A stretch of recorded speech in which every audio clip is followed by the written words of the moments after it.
My identity quickly became one that was defined by crime.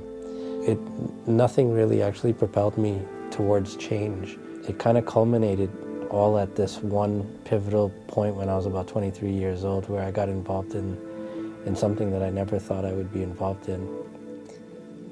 I'm like, if there's a God out there who could love me that much, I'll give my whole life to you.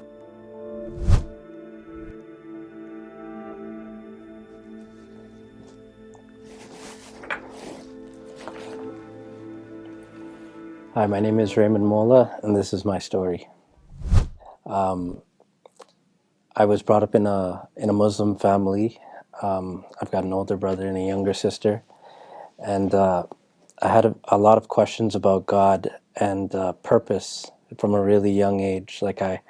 I was looking out at life and seeing the beauty in creation, the complexity of it, just kind of being in awe of it, and knowing kind of inwardly that there has to be a God out there. And I guess because of being brought up in this Islamic background, I figured that if I'm going to get to know who this creator is, I'm going to get to know it through my Islamic heritage. So that kind of really inspired me to begin attending the mosque and learning Islamic tradition, and part of which was to learn Arabic. Through learning how to recite the surahs and praying daily and attending the mosque, I was growing in my understanding of how to practice Islam. But throughout that journey, I was often challenged that I don't feel or sense God's response to me, and it's not so much that he wasn't responding. It's that I guess in some ways he couldn't respond, because the Islamic way that I was taught was to recite prayers that were already pre-written. And so I'm not having a conversation, like a relationship with God. I'm just kind of doing these things to appease him, the things that I thought that would please him. And I continued to do that, but throughout my life, especially growing up in the household that I was growing up in, there was complications between my parents and their relationship,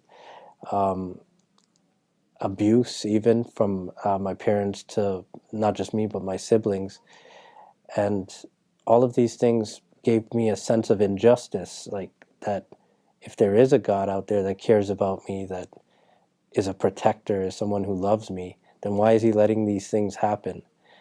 And slowly, as these things continued to happen and be a part of my upbringing, and still trying to live out this devout religious practice, I was becoming more and more discouraged that this God can't actually be as good as people claim he is. Why does he let all these things happen? And it extended far beyond just my immediate family. I was looking at situations outside of my personal life, in the news that you would see happen, and in our community, and just things that I felt weren't right, weren't just, weren't fair. Losing, family members and friends at a young age, and just battling through as a young person, trying to understand and comprehend that in light of my worldview. I guess it got to the point that it was just so heavy on me that I couldn't reconcile a good God with this belief system that I was, and this religious practice that I was practicing, that I kind of made a decision that I was going to just abandon my belief altogether. But it's so funny, because I was maybe only 10 years old by the time I made this decision, but I remember it perfectly. I was kind of sitting at a window in my room and just kind of looking up at the vastness of the sky. And I guess maybe because I just equated something that grand with God. And I said to whoever, if there's someone out there, if you really exist, you're going to have to prove yourself to me, because I'm just done with this. I'm not serving you. I'm not praying these prayers. I'm not spending my time doing this anymore if you actually don't exist. From the time that I made the decision to kind of cast off God, I found something interesting happened in my life, and I kind of equated it with freedom. No longer was I constrained to be the moral person that I felt like religion was imposing on me. I didn't have to feel bad about not telling the truth. I didn't have to feel bad about stealing. And it wasn't an immediate thing. It was kind of this slow, gradual process of, I guess, encountering circumstances and situations throughout my life where I would pause for a second and I realized that maybe the only thing that was constraining me before was my religious belief. But if I kind of cast that off, then do I actually need to abide by that now? And when I found that, like, I worked out that answer to be no within myself, I realized, oh, I can go ahead, I can steal, I can lie. Like, this is exactly what I'm asking of God. If He's real, then do something about it. It was almost like I was trying to provoke God just to see if He was real, to see Him do anything to prove to me that He actually could stop me, that He was powerful enough to stop me, and that He cared enough to do it. This kind of manifested in small and petty crimes from a young age, because at the same time, like most kids in grade school, you're looking for acceptance in your social circles, and you're trying to etch out your identity. My identity quickly became one that was defined like by crime. I remember coming home one day, and our school bus used to stop off at a convenience store on the and then we'd walk into the street to go home. And a bunch of my friends decided to go in, and we were kind of playing a game with one another to see who could get out of the store with what without paying for it. And I remember I surprised everybody with the amount of stuff that I came out of the store with. And as friends, like, they're cheering me on. They were like, so happy and rejoicing, like we had all the ton of chocolate bars or something like that. And it just felt good. It felt good not only to be accepted, it felt good that I was good at something. And I guess for me, that meant a lot because of other things that were happening in my home life where I didn't feel like I had that acceptance, or I wasn't getting that encouragement. And so I started to build my identity around almost this criminal figure, this kind of menace to our neighborhood that would go out and do these kinds of things. I'd steal things, and I really didn't even care for half the stuff I was stealing. I'd mostly give it away to friends and stuff like that. But at some point that shifted when I realized I could make money off of the things I had stole. And so then stealing became kind of like an enterprise for me. I would steal and sell things to make money, and then usually use the money by the time I got to high school for purchasing alcohol and drugs. When I was about 16 years old, I remember I was working with my dad at the time. I had gotten suspended for something like a month of school. But this particular time, that when I was suspended, that I had to go spend time there at my dad's work, he got a phone call, and it was the police. They had found my fingerprints on a stereo that I was attempting to steal from a school. And when the cops had showed up, I took off and ran, but they had me on camera, and they wanted to have me come in to actually fingerprint me to see if the fingerprints matched. So they had a slam dunk kind of case against me. And I remember that was like one of the first times where my parents became aware that I was doing things that like just shocked them. Like, they found out that I'd been stealing from this high school, or from this school. And I mean, the way my parents dealt with this was the way they dealt with anything. Like, it wasn't a sit down conversation. They didn't even try to understand. They were just angry, and that usually quickly led to abuse. And so that's kind of the way that they dealt with it, and nothing was really resolved, either in my own life. I mean, it didn't change anything about the places where I looked for acceptance. It didn't change anything about the way that I felt I was going to continue to live, because of how I felt it added value to my life back then. And it just continued on its norm. But now I had experience with the police, and just going through that process, and then eventually going to court and all of that. And I remember it was like something like probation or community service I got for the charge overall. And I was kind of looking at the criminal justice system as kind of a joke. I wasn't recognizing the leniency that they had treated this offense with. I was more so looking at it like, oh, that's it? Like, community service? Like, that's nothing. And so nothing really actually propelled me towards change during this season of my life. I just continued on, and after, I always seemed to be able to stay out of trouble long enough to get off of probation, but the second I was off, if not far earlier, I was already back into planning the next thing I was going to do, and still associating with people who were applauding and cheering that on and going down that path. When I was 23 years old, I think that was when I came face to face with probably one of the more serious crimes that I've ever been involved with in my life. I was at a pretty dark place, because right through high school, I had pretty much drank and smoked my entire time away, to the point where I actually didn't finish high school. I was expelled over, like, what I considered to be a pretty ridiculous reason, although there was a lot of justifiable reasons why I should have been expelled a lot earlier.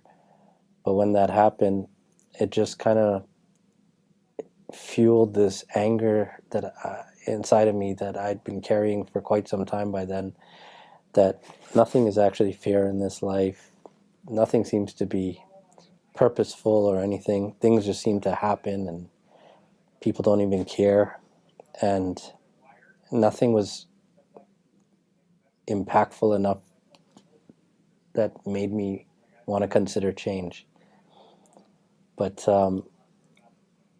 in feeling that way about life, I mean, I spent a lot of the time, I think, looking back now, drinking and indulging in drugs, because I was actually kind of depressed about life. Like, I was just trying to shut it off. I just didn't want to think about it. It was kind of like an escape for me to not think about it. But that was also leading to a dark place too, because, little by little, I got angrier as I drank. I needed to rely on drinking more and more in order to continue to not only overcome the personal internal issues that I was struggling with, but all these other issues I was creating outwardly for myself by drinking. Losing relationships, losing jobs, losing friends. And it kind of culminated all at this one pivotal point when I was about 23 years old, where I got involved in something that I never thought I would be involved in. I was out at a bar one night with my sister and some friends, and an altercation happened, and it was, between my sister, her best friend, and her best friend's boyfriend. A guy was trying to pick up, I guess, her best friend that night, and the guy got involved, the boyfriend got involved, and that created kind of like a shouting match, and these guys were going back and forth. But my sister got involved to kind of break it up in the middle of it, and ended up getting struck by one of the guys during that altercation, and that just set me off. I had at this point been carrying a knife on me, which was pretty accustomed because of all the fights I'd been getting into. And to see my sister get struck, it was like I didn't even think about it. Like, it was something that was always close to my heart, that you don't touch the women in my family. Um, Growing up with watching my mom get abused by my dad, that like really instilled that sense of responsibility to the females in my home, that this should never happen. So I think it was triggering for me in a lot of ways, but it was also, fueled with, alcohol and a lot of bad decisions, carrying a knife. I actually pulled out that knife and ended up stabbing someone that evening 9 times in the chest. The guy who was trying to pick up my sister's friend. And when that all transpired,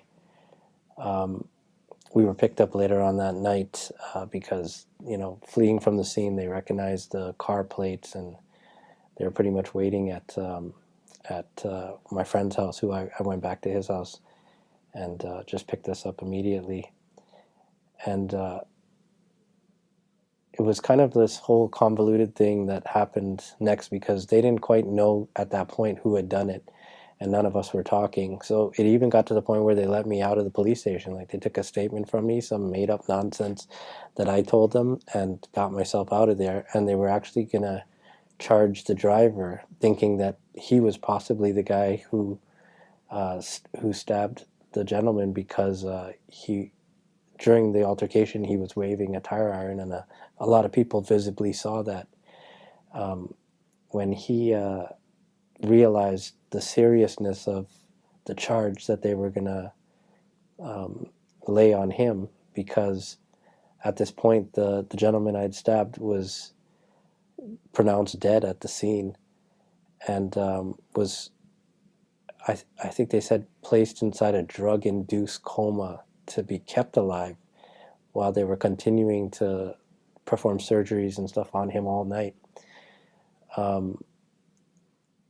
He just lost it. He's like, well, I'm not taking that for anybody else. So he just gave up everything about what had happened. He even took them to where I threw the knife, and they retrieved it. They had a solid, like, everything they needed to put me away. And so later on that morning, they came and they picked me up. And when the police showed up at my door, I remember when they were explaining to my mom what had happened. And at this time now, my parents had already separated. The abuse between my dad to my mom had kind of escalated around my late teens, and so they had separated since then. I'd been living with my mom, my brother, and sister. And I just remember seeing the shock in her face. Like she almost couldn't believe that her son could do something like that. And I mean, there's far, if not equal, like just as worse things that I had been doing for quite some time, like involved in for quite some time, even up until that point. But things that I'm sure my mom was completely unaware of. So her recognition, her finally becoming aware of something as serious as this, and just seeing the expression in her face, I remember was kind of like a wake-up call for me. I remember sitting inside that holding cell when they took me into custody, and nothing else really impacted me as much as seeing her expression. But I was thinking about my own life too, like how could I get to a place where she saw me as someone different, to this place of a person that she sees as the person I am now at that point in my life. And I was looking over the steps, and I was just like, yeah, I could see like every step I took to get here. Like it makes sense that I would be exactly where I'm sitting today. But I didn't know how to change that. Like I was like, well, what's the alternative? Where else would I have gone? What else would I have done? Like, how could it not end up this way? And as weird as that sound, that actually gave me a lot of insight into how people end up in that place in their life, like what they think about themselves, how they feel about themselves, how they feel about life, how they feel about their placement in life and their purpose in life, and whether or not they even have one. And I didn't have an answer for any of these things. I just knew that they were, I was looking at the process of it all and understanding how I'm exactly where someone would end up who looked at life the way that I did. And I desired for change, but I didn't know how to get there. After a few weeks of sitting in the holding center at Maplehurst Correctional, my mom actually came and signed a surety to bail me out until my court hearing. And during that time, I was placed on house arrest. I was only allowed to attend college, which was kind of a miracle that I even had gotten into this college, because I was working at this company just before that, and I started off as a general laborer, but I had spent a lot of time working on computers just in my private life, and because of that, I was able to solve some issues in this company that allowed them to see that I had some understanding in IT and technology, and so they quickly kind of promoted me to an office IT manager position, and it came with a lot of privileges. I had access to a company vehicle. Just way more than I thought that I deserved or even was qualified for. Like, as much as I understood what I was doing, I kind of still figured, like, this is incredible. Like, nobody drops out of high school and goes and starts some work at a company and moves into a position so quickly that I've ever heard of. I was like, this is something like out of a movie. And sure enough, even inside that experience, I saw how my character would fail me, because I still had all the bad habits that I did. Drinking all the time, showing up to work late or not at all because of being hungover. And eventually I was called into that my manager's office, and he had to let me go. But I guess he saw within me the potential, but the lack of maturity. And so he wanted to do me a favor, and they had this thing at the time called Second Career that unemployment was offering, that would allow for you to go to school in a technical field if you could identify a technical field, and IT was considered one of those. So he signed off my termination paper as lack of training, and because of that, that allowed for me to go to school on a government dime to complete my certification to become a network specialist, which I did successfully. And this was actually really significant in why I was able to stay out on bail for upwards of a year, because the prosecution saw that I was absolutely going to end up serving time for this crime that I had committed, was a high school dropout. And if now sentencing was early and I didn't have the opportunity to finish college, I probably would be coming back to no support and no future. So he saw it as a positive thing to let me finish school, given that there was a very short date away for that to happen, and then they would proceed with sentencing and so forth. And so during this time, I was allowed to then begin to leave my house to go to school and return back home. But even then, I was kind of bending the rules and finding ways to still indulge with my friends and go out when I felt like. And I remember during this time, a lot of huge questions started coming back to me about what I would do with my life, because I was kind of wagering this opportunity I saw in, like I said, it was almost miraculous. Like, who gets, kicked out of high school, goes to work for a company, and the company starts recognizing your value all of a sudden and wanting to promote you? I was like, there's something crazy happening in my life. And even my friends were kind of saying, like, this is strange. And it began stirring inside me these thoughts of whether or not there is a God out there. Like, if there is this his doing? I'm kind of questioning. And I'm still carrying the weight of how I feel my mom had began looking at me, and not just her, like more and more people were finding out between my family and relatives and friends of the family about the crime. It was in our local newspaper, so even high school friends had found out about it. And people had differing opinions about how, whether they felt it was justified. There was a lot of people who would be like, yeah man, that was your sister you were defending, of course I would have done worse.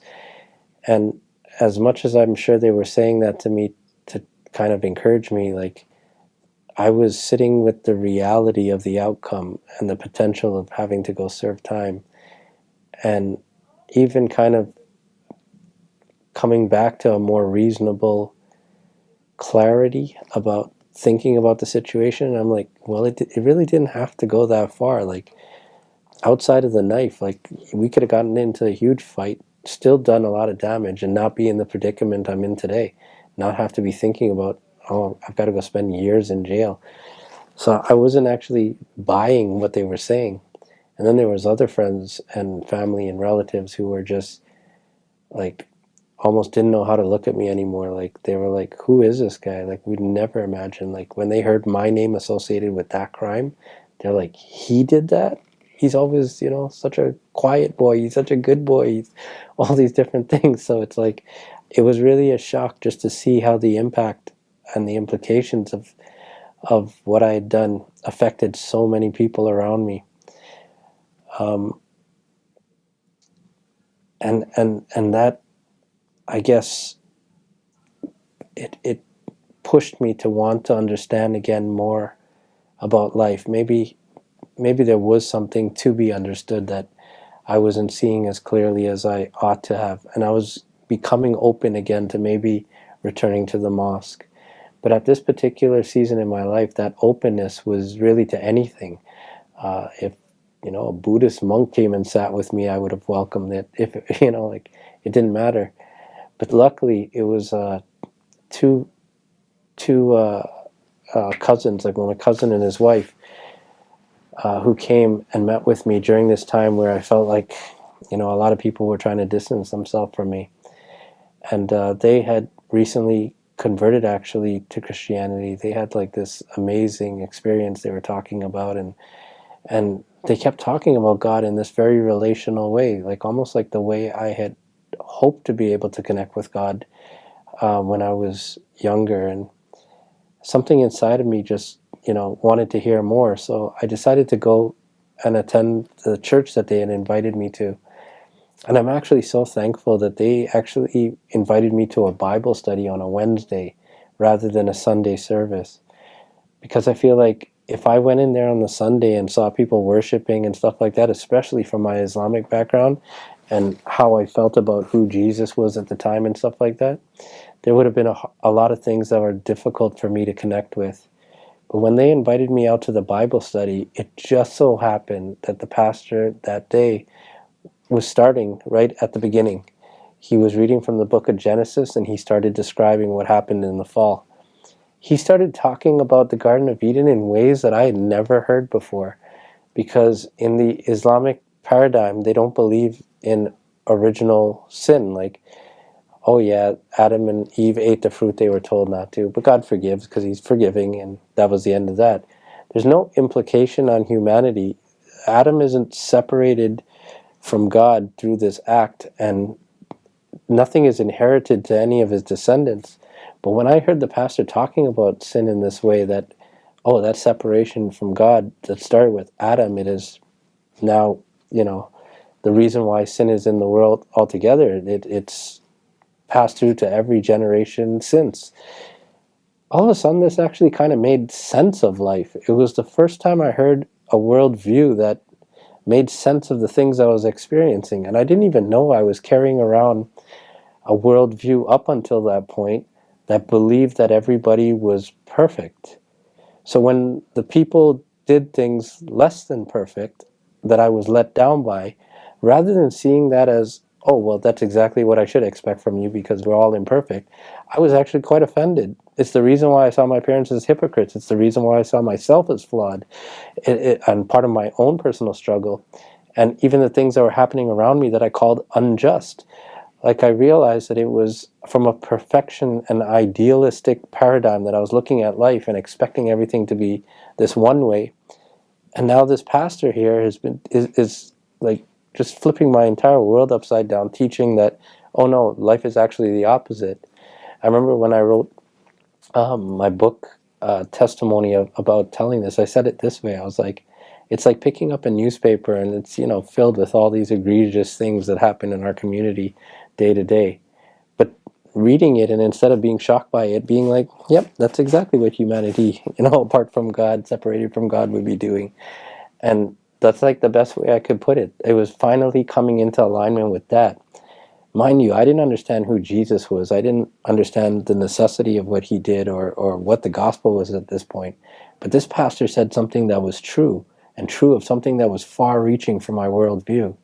So I welcomed it, and I was like, it made sense, and that's what I'd been looking for in my life, something that was true, something that applied so indivisibly to everybody that's how I'd be able to measure that it was true. And so I started attending this church for the Bible study only every single Wednesday, faithfully, right throughout the rest of my time I was on bail. And to tell you the truth, like, they probably did talk about Jesus, but I can't even say that I remember them talking about Jesus, but I'm sure they did. It was more so the other tidbits of information that I guess I could grasp at that time, that my heart would allow at that time, I was taking.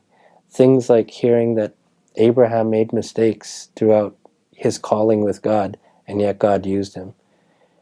Things like learning about Job and all the difficulties he faced, and even by people that were meaningfully trying to support him, and yet he endured, and God blessed him. And even the faults of Moses and people we considered prophets, like even from my Islamic view, recognizing these names and but hearing that the failure side of them, which was almost never talked about inside Islam, that these guys were actually human. They weren't above anything. They all stumbled and made mistakes just like we all do. I was like, if there's a God out there like that, like, that's the kind of God I guess I need. And so I felt quite encouraged, going to prison, and I got my hands on a Bible of my own and wanted to learn everything I could about this God. But I also had such a weird motivation too, because I had finished the Quran at a young age, and that in Islam is considered quite like an accolade to be able to do that. They tell you you're immeasurably blessed by God. So, I mean, people are trying to read it 2 and 3 times from beginning to end because they want that blessing. I guess I was treating the Bible in a similar way. Rather than sitting and trying to actually comprehend and understand the things I was reading and digest them and understand what it means in the reframing of my worldview and the way I see life, I was really just trying to get through it and be able to tell people, oh, now I finished that one too. And that's kind of a blinding disservice we can do to ourselves, because I can't actually recall even Jesus being in it, oddly enough. That's the expediency in which I was rushing through it just to be able to say I did it. When I came back, when I came back from serving my time, I felt quite, assured in myself again. Like, I had this time away. I was sentenced to 2 years plus a day, and I got paroled maybe after a year and a bit of that sentence. And I'd been separated from alcohol and drugs for that entire time away, and I was working out at the gym in the prison, and I was feeling quite healthy, thinking in a much better frame of reference, and just feeling better about myself in general. And I started to dream kind of again. I was like thinking about life and marriage and career and all the things that I think people in general kind of desire after, whether healthy or unhealthy in life. And I figured if God could be with me, because I had been seeing him too throughout the time I had been incarcerated, like in these weird little ways, but that made me wonder, is that you? Like, I remember my cellmate, he was like, I got placed with the guy who kind of runs the range as my cellmate. And because of that, they like, he checked me out, whatever. He's like, like to make sure I'm not, someone untrustworthy or whatever. In jail, they call it, a rat. And once he saw that I was kind of like on the level with him and stuff, and he's a Rexdale guy, and I grew up with lots of guys like that, he just started like kind of blessing me. Like anything he got, he was collecting doubles of just about everything in the prison, and he would always just share it with me. But now, for the first time in my life, I'm not looking at that as like, oh, something I scored. I was almost wondering, like, is this God's way of providing for me? Like, and I'm asking myself new questions about the good things I'm seeing happening in my life. Like, could that be God? Is that from him? Could he work through someone like my cellmate, even if he doesn't know him? Because that was part of even what they were teaching me in the Bible, where, God, God's people were the Israelites, but God used the Egyptians to go and chastise them when he wanted. It's like God is sovereign over everything. And that exalted my view of God, to know that there's a God who's in control of everything, that he could use someone like my cellmate, whether or not my cellmate believed in him or not. I remember actually during our incarceration, he was teaching me about Christianity because I was kind of moving towards that way. But I taught him how to do the Salat prayers because he was moving towards Islam while he was incarcerated. So we were actually the perfect balance for what we were each looking for at that season in our life. But yeah, when I got out, I was quite confident that crime was behind me and that I had a much more positive outlook on life. And I didn't see my need to continue on with the church. Like I said, Jesus hadn't really meant anything up to me up until that point. It was just this, God out there, whoever he is, and he seems to be able to protect, and he seems to be able to provide to whoever he wants. So, I mean, I didn't really see my need for Jesus. And it would take me maybe about 5 years after I was released, in once again kind of like the same decline from when I was a child until to getting into major crime, that I was kind of on that same trajectory again of coming out feeling the best and just slowly, gradually getting back into alcoholism, partying, incurring tons of debt for myself, having to move back into my mom's house after having a place of my own, and just feeling like crap about life again and getting back to that same place of despair. And at this point now too, something had happened in my social circle where like I was quite offended by something that like a altercation that happened between me and someone, and I was actually thinking of retaliating in a way that would have landed me back in prison. And I remember just kind of contemplating this whole thing, like, if life really doesn't mean anything, like I was so excited about it just 5 years ago, and now I'm right back where I started, where I was before that whole thing happened. I'm like, it's like I'm always prone to going right back to the same place. And I was like, so life, it doesn't even matter. Like, I mean, if I go back to prison, at least now I know what that's all about. Like, it isn't terrible. Like, I could do it. And if that's all my life means, then I guess that's all it is. And as I was having this thought and I was planning this action against this guy I was going to retaliate against, I remember some of the things I had learned years before at the Bible study started coming back to my mind. The things specifically about original sin.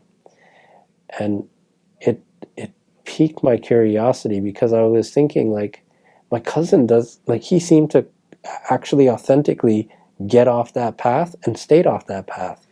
I was like, is there something about this faith that I'm not understanding?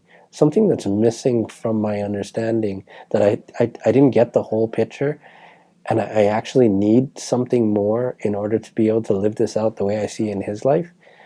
And because of that, it was I think the only thought that led me to really just abandon my plan and actually reach out to him years later and decide, like, and ask him, like, can I come back to church with you? Like, I think I want to check that out again. And of course, he welcomed me. They were attending a new church now, and I drove out to Scarborough to go visit them there. And when I attended, it was, everything. It was the first time I went. Everybody was welcoming and friendly. I don't remember any profound revelations that night or anything, but it was actually what happened uh, after I left that really began to change my life. When I left the church that night, I was so depraved inside my thinking that going to church and then going to get high didn't even seem like there was anything wrong with that. And this was a time when marijuana wasn't legal yet. I had a friend who had passed away a few years before, and it was his birthday November 1st, and it just so happened that the night I attended church was Halloween night. And because his birthday was November 1st, we had kind of like a memorial for him right at midnight for the past 3 years since he had passed away, where we would wait right until the clock struck 12 November 1st, and we'd light up this joint and just kind of play music that he enjoyed, and just have a moment of remembering him. Excuse me. And I remember that we had all this stuff ready. I went to go meet my friends, and right as the clock struck midnight, like, we pressed play to begin this music that we had prepared, and we lit those joints, and we were just kicking back in the car. And it was like, for me, I felt something tangibly change, like something I can't explain in words. It was like a light switch had turned on. And one of the first ways I started to recognize that what I felt was something that actually happened was through the music. Like, it was like the words all of a sudden stood up like Braille. They were telling, like, I was hearing them differently, but they were telling the story that was like the reality of my own life. One song came on and the message was about, someone who squandered their life away. And I'm listening to the lyrics, and I'm sure I've heard this song before, but I'm like, this song sounds like it's about me. Like, it was the first time I was hearing it through the light of thinking about myself as the person. And then this other song came on, and it was about a breakup, and I went through a breakup earlier that year that I'd been carrying with me and kind of still working through. And everything they talked about, how the breakup happened, it just felt like it was calling my card, like that was my story. And it wasn't really painting it in a great light or anything like that either. So I was feeling quite ashamed, and I was thinking to myself, like, if my friends who are in the car with me are hearing the lyrics of the song, they must know this is me. Like, the song is talking about me. And that made me feel quite ashamed, so much so that it became really uncomfortable. I wanted to get out of there. Excuse me. And so at some point, it was just too much to take, and I decided, hey guys, I'm going to get going. And it was my car, so I had to drive off. And after dropping a few people home and being kind of by myself, I remember turning off the radio, because, like, the stereo, because I just didn't want to hear any of these words anymore. And I pulled up at this light at Eglinton here, Ontario, and Mississauga, and I'm sitting there. It's like almost 2 a.m. now in the morning, and a cop pulls up behind me at the intersection. And mind you, I'd been driving without a license, without insurance.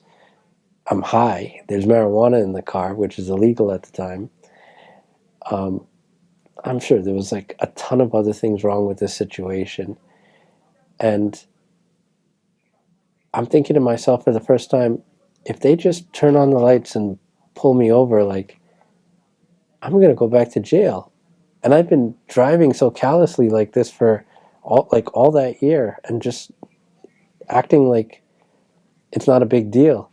But for some reason this night, it's important to me once again. Like, it's almost like I was dead before, but for the first time in my life, my conscience is alive again, and it's like, can comprehend the results of the decisions I'm making. And I'm kind of slightly terrified too, because I don't want to go back to jail. I kind of had this job that was somewhat going well, and maybe the only decent thing in my life at the time, and I didn't want to lose that. So I was just like there's no way he's not going to pull me over. I'm driving this Acura Integra. It's souped up with a body kit, lights, all kinds of stuff. Like, I'm like, there's no way he's going to let a car like this go. And as I'm sitting there in that silence, I had turned off the stereo because I didn't want to hear the song lyrics anymore. In that silence, it was the first time I ever heard God speak. He said to me, just, I can't even describe it in my spirit or in the car. It was like I heard these words clear as day. They can come as close as they want to you, but unless I give the word, they cannot touch you. And I can't tell you how much I want to believe that this is God, but I had never heard of a God that speaks to people in this way. Like, at least even in those stories, that was a long time ago, and maybe he spoke back then like that. But I didn't even hear people from the church going around talking about him speaking to them in the way that I'm hearing him right now. So I was kind of like not willing to believe this. And the light turned green, and I pulled off from the intersection. And as I'm driving, right in the middle of the intersection, this cop just turns the adjacent way and starts driving down a side street, or down the main street. And I'm watching the whole thing because I'm sure he's going to pull me over. So I'm locked in on him on my rear view mirror. And I see the whole thing happen, and I'm just like, did I actually hear a voice? And mind you, I'd been smoking too, so like I thought maybe I'm high, or maybe, like I'm tripping out or something. And I started to doubt. And I went 2 more lights down the street just while still having these thoughts, like questioning, like, was that God?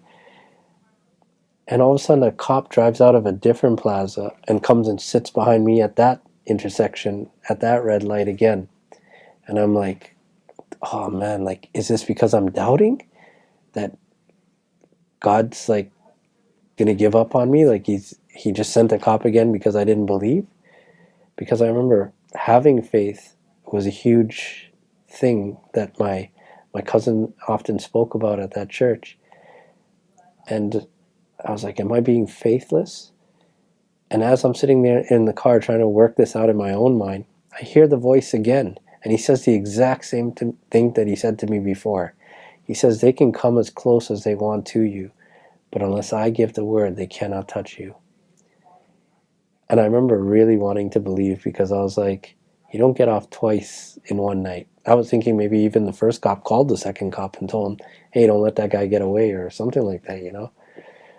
And these words, like, they didn't even make sense to me, because if you think about it, like, God, who is in my paradigm supposed to be the most moral, the most like perfect good person, for some reason he's telling me that he controls this situation so much so that he's gonna let me, like, he can control whether the cops who would be doing their job to pull a guy like me off the road, he could protect me from them.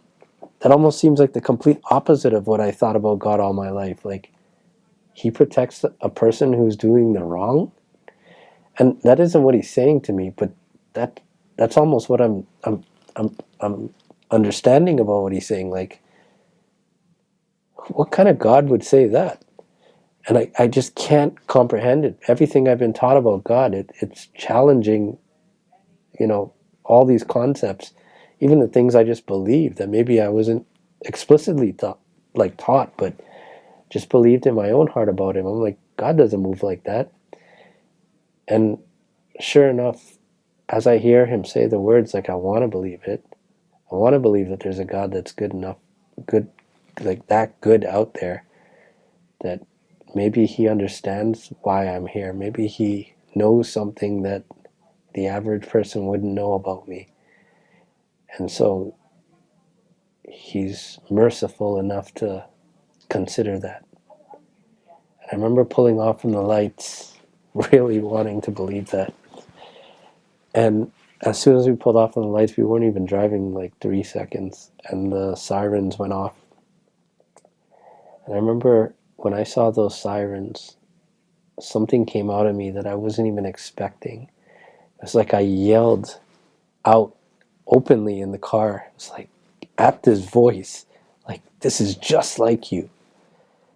And I guess what I was expressing, almost to tears, was how I had felt all my life about if there was a God out there. You're not here to protect me. Like, even telling me that you could, and now look, they're going to pull me over. Like, you have the power, you're saying, to change this situation, but you won't. You don't care. And as I verbalize this for the first time in my life, maybe, the cop wasn't even pulling me over. He drives around me and he takes off. I guess, I don't know, he called to something else, or God really is able to control the authorities. I didn't know what to make of it. But it just felt so emotionally exhausting, everything I'd been through, from the music to the shame to now this experience, and just how tired I was in life in general. I just remember saying, I don't know if this is you or not. I don't know who you are, but I just want to get home to my bed. And literally the next memory I have from that night is waking up the next morning. I can't even remember how I drove home. But I remember when I woke up, something strange happened that never happens. I woke up 5 minutes before my alarm clock went off.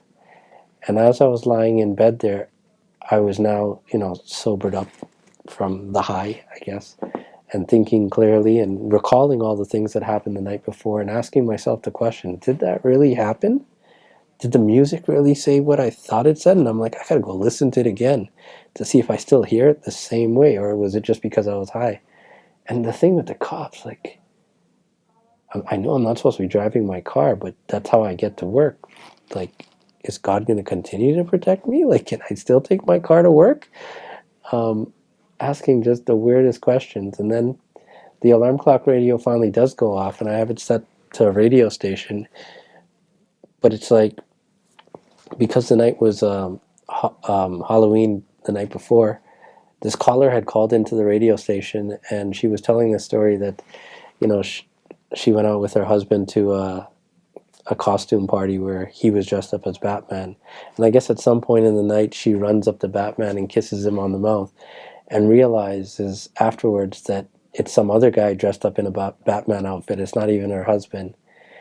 And she's like feeling terrible because even though it was an innocent mistake, she still felt like, oh, she had to come clean and tell her husband what happened. And I remember as she was telling her story, this word just came and stuck in my mind. The word counterfeit. Believing that this person is one person, but they actually just look like them. They're not actually the real, authentic thing. And as I was listening to what would happen, like, were they going to call the husband? What were they going to do? They ended up hitting this novelty button, and I think it's from I Love Lucy or something, like a recording, and it says, "Get up, today you've got some explaining to do." And when I heard them press that button, I was like, oh crap, it's still happening. It felt like just like how the songs had been speaking the night before and stuff. Now the radio's speaking, but that's live. Like, how would he know what person is going to be on the radio and what story they'll be telling and who's going to call in? And that just reminded me, oh yeah, he's God. It's like he knows everything. And I jump out of bed because I'm slightly terrified, because if you think about some of the things that I had just experienced in the last 12 hours, it's like music that I had on a USB that I had planned. He knew what songs I was going to put on there and what songs I would play that night and what would speak to me. The cops, who are living agents in this life, like they live and breathe and move, he knew what intersection they were going to be at, and he knew how to move them. He's demonstrating sovereignty, and now through the radio, he knows what person's going to be there, what story's going to be told, and how he would use that. It was like everything just one after the other, but exalting my view of who God is. So when I jumped out of bed that morning, kind of wondering what's going to happen then if he knows everything about me. Because that means he knows not just the things I've been caught for, not just the things I've been prosecuted for, but everything, every finite thing that I've ever done in my life. And that thought terrified me. I remember in the very next moment, it was like the hardest thing to explain, but I actually felt the person of the Holy Spirit present inside my room. And it's so crazy because it's like, just imagine a person, like any person you know, invisible, except for somehow I know that this person is the God who's speaking through the radio, the one who's controlling the authorities, the very person who's been addressing me in all these different ways. He's right here and about like 10 feet away from me, and he's taking steps towards me.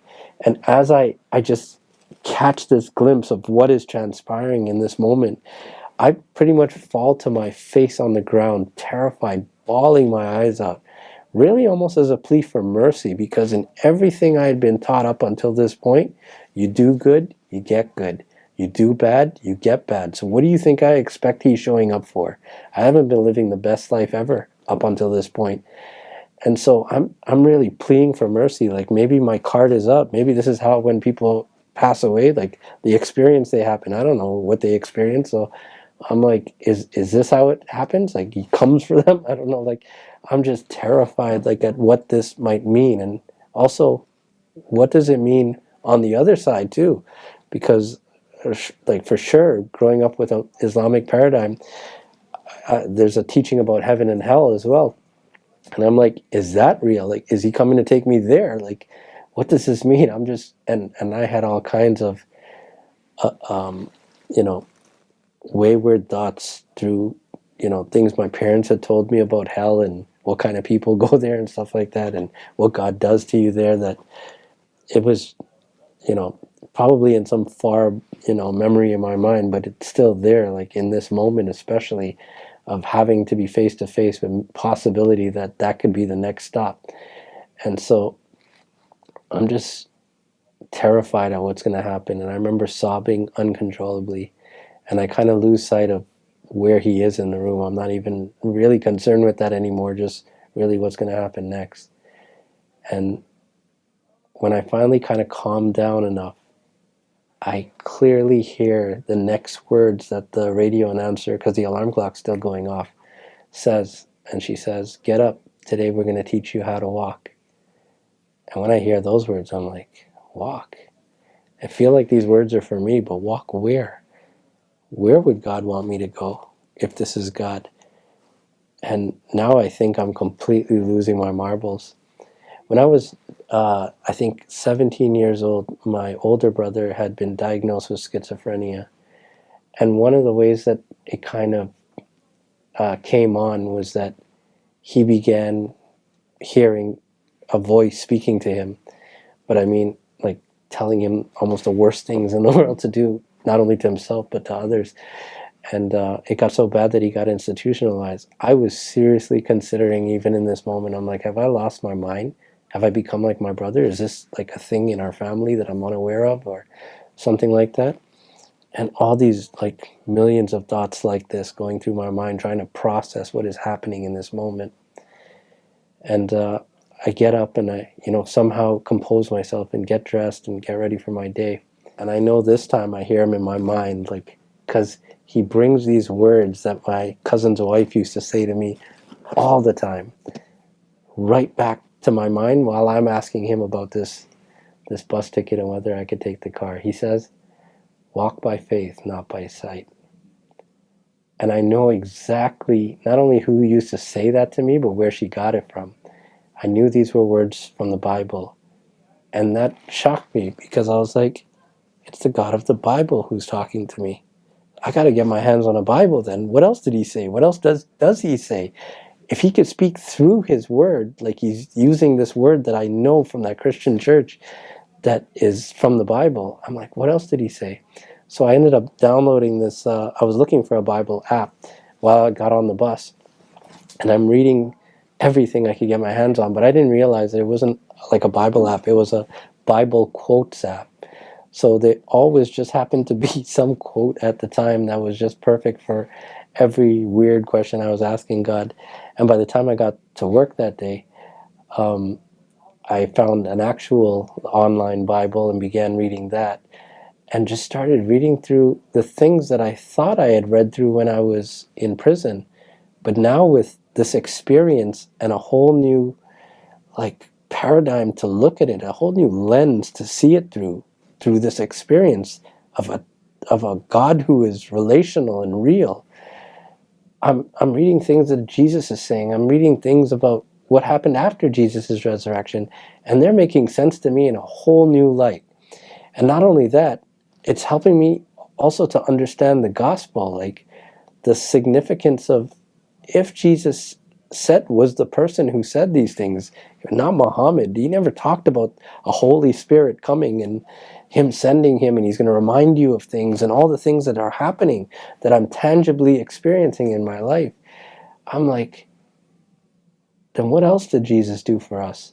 And day by day, like as I'm studying the Bible, and I mean, I'm so hungry at this point in my life for it, and it's showing up and manifesting in such a real way that I'm spending 8 to 10 hours a day, like my whole work day, I'm not getting anything done, just reading the Bible, reading the commentary, reading the different translations of it, trying to read it in different, all kinds of different ways to understand it and just teach myself everything I can about this. And God is giving me insights too. Like if there's something I'm struggling to understand, he's taking some experience even from my criminal life and relating it and showing me how, oh, you see how you understood that thing? Oh, it's just exactly like this thing here. And just helping me little by little to understand it. And I remember especially for those first 9-10 days, every morning I woke up, it would happen again where I'd wake up 5 minutes before my alarm clock, had this amazing supernatural day with God, and experiencing him just showing up and answering my questions and things like that in ways that I never imagined possible in this life. And just wondering if it's still going to happen again. Like, is he still here this morning? Is he here again?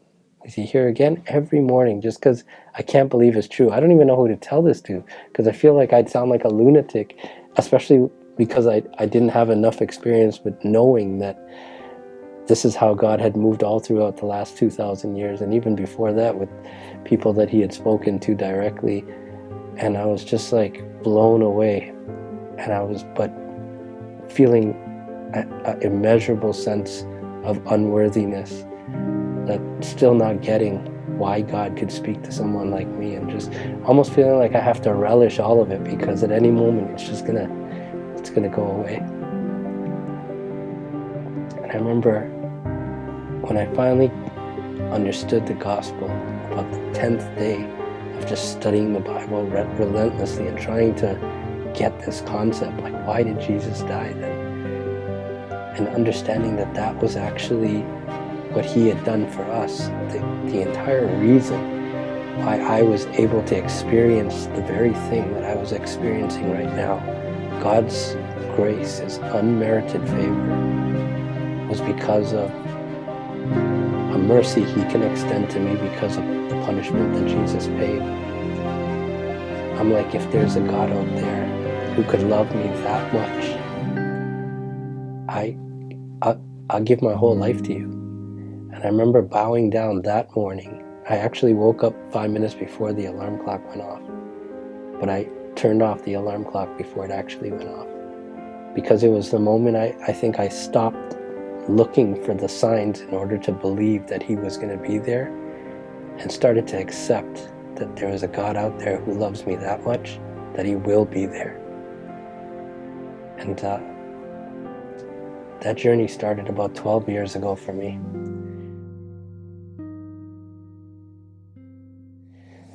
Every November 1st, it's been kind of funny since that initial morning or midnight when he began speaking to me, that every year since, on that November 1st weekend since, God has always created an opportunity for me to share this testimony with someone, whether it be with a church or through a book or something, through a song even. Soon after all these experiences with God happened in my life, and I began seeing God as someone who I could walk with through life, that maybe had a purpose for my life that I was trying to understand for the first time ever, and even understanding something about life for the first time ever that I wanted to share with others, I was really excited to go and take this message to everyone I knew.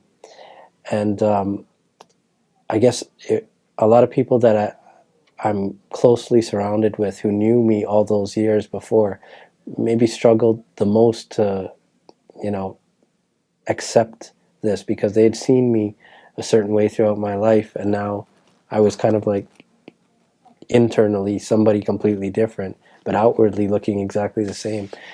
So I recognize, how difficult it would be for them to accept what I was saying, and especially that it was coming from me. And I started praying and asking God, well, who can I share this with? And as I was reading through the scriptures, I saw, the disciples went everywhere, to strangers, to other countries, to, just anywhere where people were. And so I started doing that. And as I was going out and preaching week to week and having conversations with people about faith, and just, trying to share what had happened in my own life, I found that, people weren't as interested in stuff like that. They actually weren't asking some of the questions I had been asking throughout my life. And, sure, we'd have some good conversation, but it wasn't consistent. And there was kind of a disconnect for me, because as I was reading the scriptures, I saw Peter would go out, or Paul would go out, and they'd speak, and 3,000 people would come to faith that day.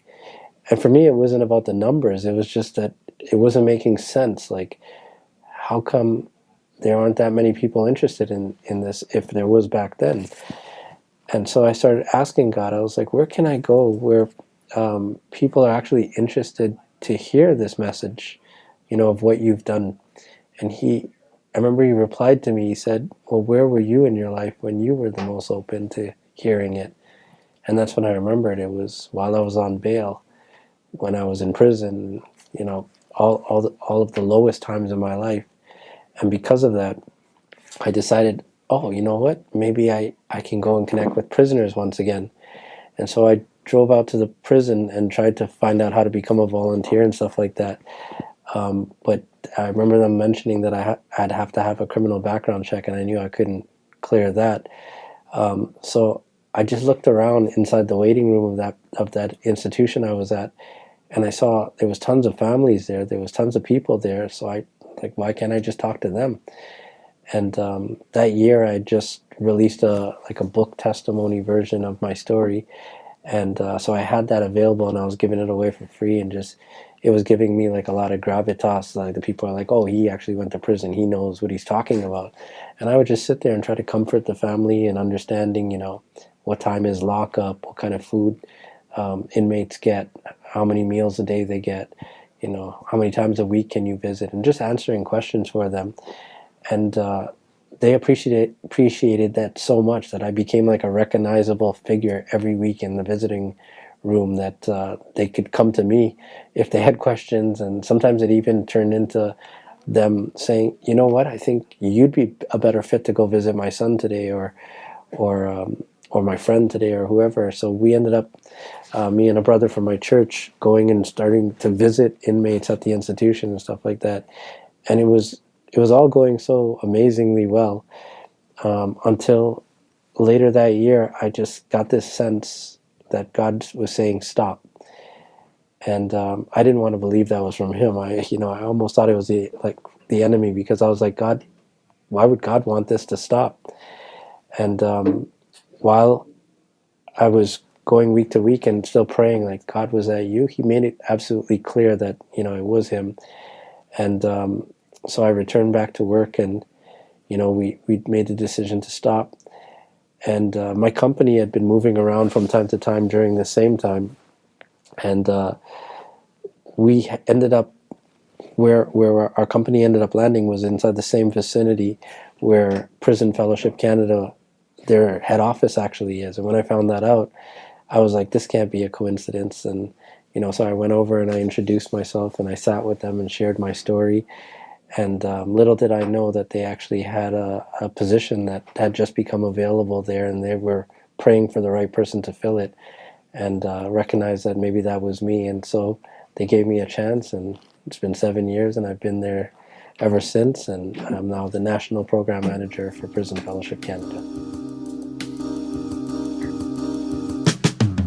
Engage with the crew for the mission. Life is a paradox, make wise decisions. Hope that you understand the time box is ticking. Blink of an eye talks, watch for I'm missing. On a narrow path, but a lot of cats dissing. Stray us from the way, about to see what you're getting. While I flow for Christ who's inside of me. Born to be a prodigal, choose to be a prodigy.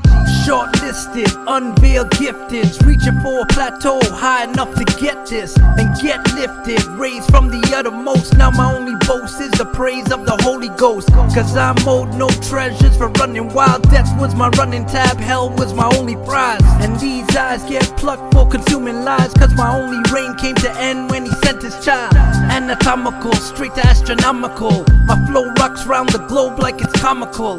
There's a pride that will bring about the end of me, but another kind says I'm finally into me. And I see what the Lord meant to give to these servants who serve in the ring in community. A tough season, a lot of things are new to me, but I'm still the same OG, just a newer me. Self-serving, catering to only